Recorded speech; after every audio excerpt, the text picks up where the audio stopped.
तो देहरादून में सीएम धामी की पत्रकार वार्ता, चलिए आपको दिखाते हैं सीधे लाइव तस्वीरें। कोरोना तेजी से फैल रहा था।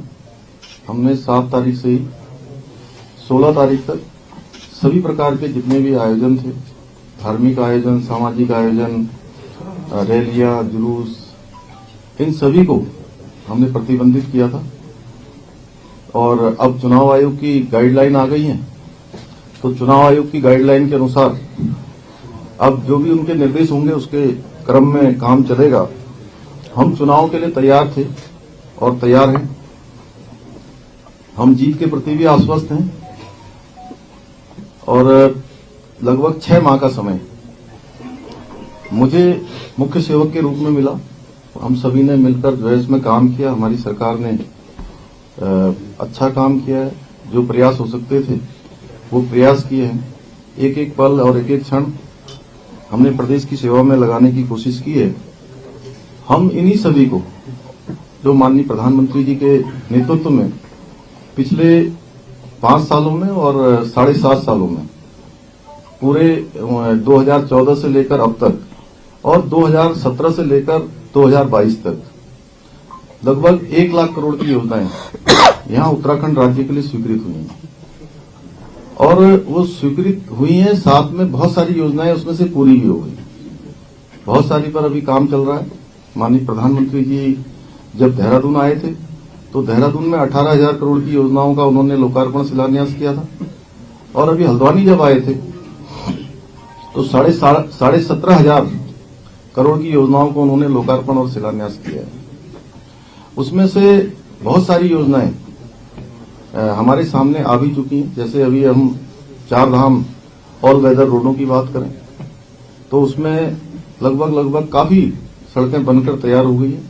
इसी प्रकार से भारतमाला प्रोजेक्ट, उसमें भी बहुत सारी जो सड़कें हमारी बनकर तैयार हो गई हैं और बहुत सारी बनने वाली हैं और पूरे उत्तराखंड को जोड़ने वाली एक के बाद एक। अगर हम बात करें ऋषिकेश से सीधे 4 धाम को जाने वाली सड़कें हों या देहरादून से दिल्ली जाने वाली सड़कें हों, देहरादून से हरिद्वार को जाने वाली सड़कें हों या हमारी बनने वाली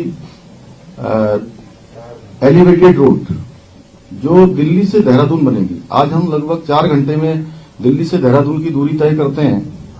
आने वाले समय में ये दूरी मात्र 2 से 2.5 घंटे में पूरी की जाएगी। ये अपने आप में 12 किलोमीटर जिसमें जंगल के अंदर है, उसमें कॉरिडोर भी बनाया जाएगा, वो सड़क बनेगी। इसी प्रकार से अगर हम हरिद्वार से नजीबाबाद होते हुए, नजीबाबाद, धामपुर, काशीपुर होते हुए रुद्रपुर तक जाएंगे, रुद्रपुर से सीधे हम टनकपुर वाया पिथौरागढ़ जाएंगे, तो आज आप तब और अब में अगर तुलना करेंगे आप तो जमीन आसमान का अंतर है। अगर हल्द्वानी काठगोदाम से रामपुर तक जाने वाली सड़क, अगर हम किन्हीं तरफ भी सड़कों की बात करेंगे तो उसमें अभूतपूर्व रूप से एकदम परिवर्तन हुआ है।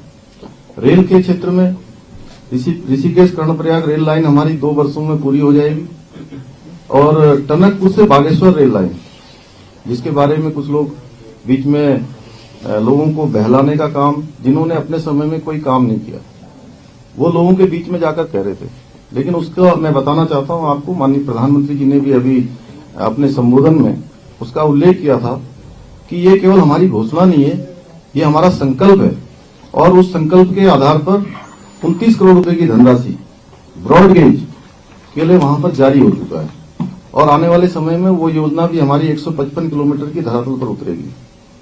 आज हम चाहे ऋषिकेश एम्स की बात करें, ऋषिकेश का जो एम्स है, हजारों लोगों को आज उसमें ओपीडी मिल रही है और जो एक एम्स की मांग कुमाऊं क्षेत्र में थी, वो भी जो है मांग हमारी पूरी हो गई है। उसका भी माननीय प्रधानमंत्री जी ने शिलान्यास कर दिया है। जल्दी वो भी काम करना शुरू करेगा।